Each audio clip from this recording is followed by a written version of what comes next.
नमस्कार दोस्तों, आशा करता हूँ कि आप सभी ठीक होंगे। तो दोस्तों आज हम जानेंगे जो हमारे शिक्षा शास्त्र के महत्वपूर्ण क्वेश्चन होते हैं उन्हीं को आज हम करेंगे। तो दोस्तों शुरू करते हैं। पहला हमारा क्वेश्चन है, स्कीमा सिद्धांत के जनक कौन है? तो दोस्तों इसका राइट आंसर हमारा हो जाएगा जीन पियाजे। दूसरा हमारा, कोहलर किस संप्रदाय के समर्थक थे? तो इसका दोस्तों आंसर हो जाएगा संज्ञानवादी। तीसरा हमारा क्वेश्चन है, वह कौन सी अवस्था है जब बच्चा तार्किक रूप से वस्तुओं व घटनाओं के विषय में चिंता प्रारंभ करता है? दोस्तों इसका हो जाएगा हमारा मूल संक्रियात्मक अवस्था। ये हमारी होती है 7 से 11 वर्ष के बालकों में देखी जाती है। दोस्तों फोर्थ हमारा क्वेश्चन है, वह कौन सी जगह है जहाँ बच्चे के संज्ञानात्मक विकास को सबसे बेहतर तरीके से परिभाषित किया जा सकता है? तो दोस्तों इसका राइट आंसर हमारा होगा विद्यालय एवं कक्षा में।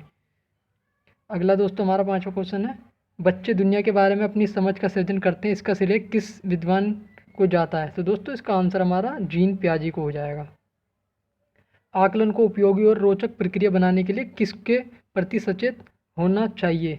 तो दोस्तों इसका राइट आंसर हमारा हो जाएगा आकलन को उपयोगी और रोचक प्रक्रिया बनाने के लिए शैक्षिक और शैक्षिक क्षेत्रों में विद्यार्थी के सीखने के बारे में जानकारी प्राप्त करने के लिए विविध तरीकों का प्रयोग करना। दोस्तों यहाँ पे विविध तरीकों का प्रयोग करके बच्चा आसानी से सीख सकता है। सातवां हमारा क्वेश्चन है, शिशु अपने संसार के बारे में अधिकांश बातें खेल के माध्यम से सीखता है, या किस विद्वान ने कहा है? तो दोस्तों इसका राइट आंसर हमारा हो जाएगा स्ट्रैंग ने कहा है। यह आपका पूछा भी गया है कई बार सीटेट में, तो इसका याद रखना, ये कथन स्ट्रैंग ने कहा है कि बच्चा खेल के माध्यम से भी सीखता है। अगला आठवां क्वेश्चन था हमारा, विकास कभी ना समाप्त होने वाली प्रक्रिया, यह विचार किससे संबंधित है? तो दोस्तों ये हमारा निरंतरता का सिद्धांत से संबंधित है। नौवां क्वेश्चन हमारा, बच्चे के बौद्धिक विकास की 4 विशिष्ट अवस्थाओं की पहचान किस विद्वान द्वारा की गई है? दोस्तों इसका राइट आंसर हमारा जीन पियाजे के द्वारा। ये भी आपको बहुत बार पूछा गया है एग्जाम में। दोस्तों अगला क्वेश्चन हमारा, परिवार एक साधन है, परिवार एक अनौपचारिक शिक्षा का साधन होता है। 11वां क्वेश्चन देख ले दोस्तों हमारा, मनोसामाजिक विकास का सिद्धांत किसने दिया? तो दोस्तों ये हमारा एरिक्सन ने दिया था, इसे भी याद रखना आप। समायोजन की अवस्था कौन सी अवस्था को कहा जाता है? तो दोस्तों ये हमारी शैशव अवस्था को कहा जाता है।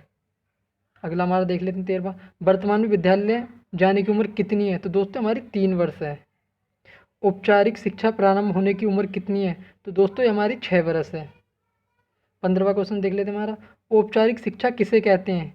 दोस्तों हमारी औपचारिक शिक्षा स्कूलों में दी जाने वाली शिक्षा, संस्था में दी जाने वाली शिक्षा को औपचारिक शिक्षा कहा जाता है। अनौपचारिक शिक्षा किसे कहते हैं? तो दोस्तों इसका हो जाएगा आंगनवाड़ी में दी जाने वाली शिक्षा, घर में दी जाने वाली शिक्षा हमारी अनौपचारिक शिक्षा होती है। दोस्तों अगला हमारा 17वां, सामाजिकरण की क्रिया कब तक चलती है? तो दोस्तों हमारी जीवन भर चलती है। ये भी हमारा पूछने को बहुत बार देखने को क्वेश्चन आपका मिला है, तो आपका 17वां का क्या हो जाएगा, जीवन भर चलती है।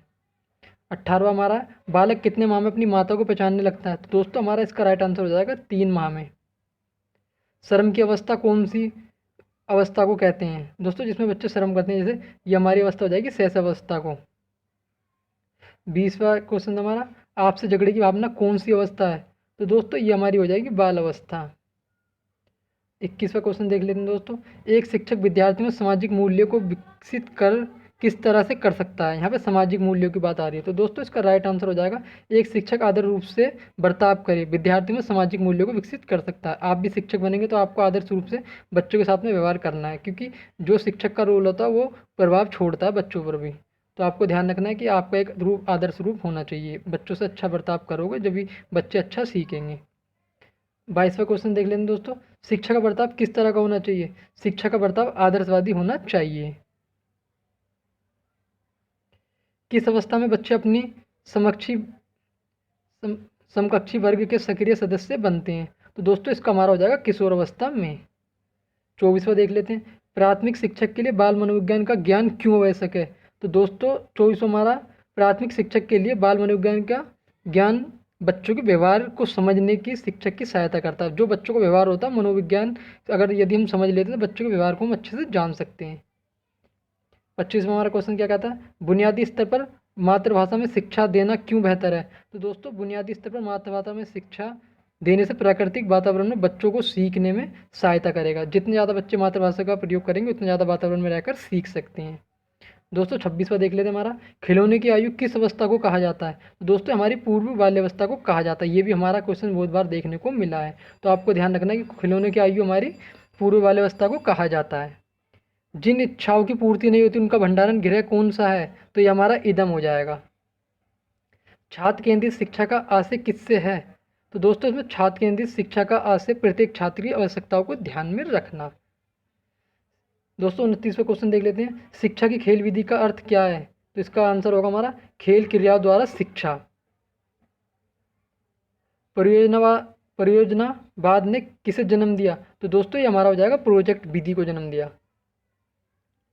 वह कौन सी विधि है होती है जिससे पहले उदाहरण बताया जाता है बाद में नियम बताया जाता है? दोस्तों ये हमारा बहुत बार देखने को मिलता है, तो हमारी आगमन विधि होती है जिसमें पहले किसी का भी उदाहरण दे के बताते हैं, फिर हमारी ये कौन सी विधि कहलाती है? आगमन विधि कहलाती है। वह कौन सी विधि है जिसमें पहले नियम बताया जाता है बाद में उदाहरण बताया जाता है? तो दोस्तों हमारी निगमन विधि होती है, इसे भी आप ध्यान रखना। आगमन विधि और निगमन विधि दोनों हमारे सीटेट के एग्जाम में पूछी जाती है। देखो सुनो और समझो किस विधि पर आधारित है? तो दोस्तों ये हमारी प्रदर्शन विधि पर आधारित है। ये भी आपका बहुत बार देखने को मिला है सीटेट के एग्जाम में। देखो सुनो और बोलो किस विधि पर आधारित है? तो ये दोस्तों हमारा प्रयोगात्मक विधि पर आधारित है। अगला देख लेते हैं 35वां क्वेश्चन, किस विधि में शिक्षण सूत्र का प्रयोग होता है? तो दोस्तों हमारा आगमन विधि में होता है शिक्षण सूत्र। करके सीखने पर कौन सी विधि काम करती है? तो दोस्तों हमारा प्रयोगशाला विधि होती है। बच्चों को हम प्रयोगशाला में ले जाते हैं और कोई भी कार्य दे देते हैं, बच्चे उसमें करके सीखते हैं। किंडरगार्टन विधि एलकेजी व यूकेजी के जनक कौन है? तो दोस्तों इसका राइट आंसर हमारा फ्रोवेल हो जाएगा। इसे वेरी इंपॉर्टेंट लगा लेना है 37वें क्वेश्चन को, ये बहुत बार देखने को मिला है। यह विधि खेल एवं करके सीखने पर आधारित होती है। दोस्तों 38वां देख लेते हैं, मॉन्टेसरी शिक्षा प्रणाली के जनक कौन है? तो दोस्तों ये डॉक्टर मारिया मॉन्टेसरी जो इटली की थी। यह विधि इंद्रियां ज्ञान इंद्रिय के प्रशिक्षण पर बल देती हैं। ठीक है दोस्तों, ये भी आपका बहुत बार देखने को मिला है क्वेश्चन। खेल पद्धति के जनक कौन है? तो दोस्तों इसके हेनरी कॉल्डवेल कुक। तो आपको ये भी याद रखना है। दोस्तों 40वां क्वेश्चन देख लेते हैं, डाल्टना पद्धति के जनक कौन है? तो इसके कुमारी हेलन पार्क हस्ट। तो इसका राइट आंसर हमारा कुमारी हेलन पार्क हस्ट हो जाएगा। दोस्तों अगला देख लेते हैं 41वां क्वेश्चन, बच्चों में आधारहीन आत्मचेतनावस्था का संबंध उसके विकास की किस अवस्था से संबंधित है? तो दोस्तों ये हमारा किशोर अवस्था हो जाएगा। दोस्तों ये भी हमारा 42वां बहुत महत्वपूर्ण क्वेश्चन है, इसे भी ध्यान से समझना। डिसलेक्सिया संबंधित है पढ़ने से संबंधित विकार से है। दोस्तों बच्चा अगर इसमें पढ़ नहीं पाता तो हमारा डिसलेक्सिया से संबंधित होता है। ये आपका बहुत बार देखने को मिला है। ठीक है दोस्तों अगला हमारा 43वां क्वेश्चन, श्याम पट को शिक्षण साधन सामग्री के किस समूह के अंतर्गत अंतर्मुक्त किया जा सकता है? तो दोस्तों हमारा 43वां हो जाएगा दृश्य साधन में। 44वां क्वेश्चन देख लेते हैं दोस्तों हमारा, व्यक्तिगत एवं बुद्धि में वंशानुक्रम की डैश होती है? तो दोस्तों में नामात्र की भूमिका। 45वां हमारा, श्याम पट पर लिखते समय सबसे महत्वपूर्ण क्या है? तो दोस्तों हमारी अच्छी लिखावट। बुद्धि का तरल मोजेक मॉडल किसने दिया था? तो दोस्तों एक कैटल ने दिया था। इसको भी आपको ध्यान रखना है, किसने दिया था? कैटल ने दिया था। बच्चे के बौद्धिक विकास की 4 विशिष्ट अवस्थाओं की पहचान किस विद्वान द्वारा की गई थी? तो दोस्तों इसका राइट आंसर हमारा जीन पियाजे द्वारा हो जाएगा, जिसमें 4 अवस्थाएं हमारी बताई गई थी। दोस्तों हमारा अगला है, डिसकैलकुलिया का संबंध किससे? तो दोस्तों अंकिक अक्षमता से है, जिसमें बच्चे गणना नहीं कर पाते, मतलब जिसमें बच्चे जोड़ नहीं पाते या घटा नहीं पाते। ठीक है दोस्तों। 49वां हमारा, शिक्षा में समावेशन का क्या अर्थ है? तो दोस्तों इसका हमारा हो जाएगा सभी विद्यार्थियों को शिक्षा की मुख्यधारा प्रणाली में स्वीकारना। लास्ट हमारा 50वां, आरवी कैटल की तरल बुद्धि तुल्य है वंशानुगत कारकों के लिए। तो दोस्तों ये वीडियो अगर अच्छी लगी हो तो आप अपने दोस्तों में शेयर करना और चैनल को सब्सक्राइब कर लेना।